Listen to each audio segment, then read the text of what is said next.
Popcorn කකා movie එක බලනකොට මූවි එකේ මේ වගේ සීන් එකක් කියමුකෝ. ඕ මේක තිබ්බේ සුපර්ගර්ල් මූවි එකේ. ඉතින් මට පුළුවන් වුණා ඕගලන්ට හැමෝටම කලින් සුපර්ගර්ල් මූවි එක බලන්න. ඒ තමයි ස්කෝප් ලා ඕගනයිස් කරලා තිබ්බා ක්‍රියේටර්ස්ලට early screen එකක්. ඉතින් කාලෙකට පස්සේ තමයි මාත් ස්කෝප් එකත් එක්ක ඒගොල්ලන්ගේ ප්‍රීමියර් ඉවෙන්ට් එකට join වුණේ. බ්‍රදර් ක්‍රියේටර්ස්ලා ගොඩක් කට්ටිය හම්බුණා. ඉතින් thank you ස්කෝප් එකට ඕගනයිස් කරලා තිබ්බට. හරි. ඉතින් අපි මූවි එක ගැන කතා කරොත් මූවි එක overall සෑන් enjoyable මූවි එකක්. ඔයාලට හොඳ ඇක්ෂන් ටිකක් එක්ක හොඳ මියුසික් එක්ක සෑන් එන්ජොයි කරන්න පුළුවන් මූවි එකක් තමයි සුපර්ගර්ල් මූවි එක. හැබැයි පෞද්ගලිකව මට හිතෙනවා තව ටිකක් ස්ටෝරි එක ප්ලොට් එක ස්ට්‍රොං වුණා නම් මේ මූවි එක තව ටිකක් සුපිරි වෙන්න තිබ්බා.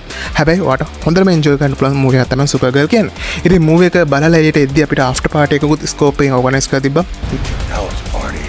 ඒ වගේම සුපර්ගර්ල් මූවි එකට හරියන විදිහට කොක්ටේල්ස් ෆුඩ්ස් ගොඩක් දේවල් ඒගොල්ලෝ ලස්සනට ඕගනයිස් කරලා තිබ්බා. ඉතින් ස්කෝප් සිනමා thank you සෑන්ඩ් කාට පස්සේ ක්‍රියේටර්ස්ලාත් එක්ක අපිට එකතු වෙලා මේ මූවි එක බලන්න දුන්නාට. ඒ වගේම thank you TC5 Films අපිට ඉන්වයිට් කරාට.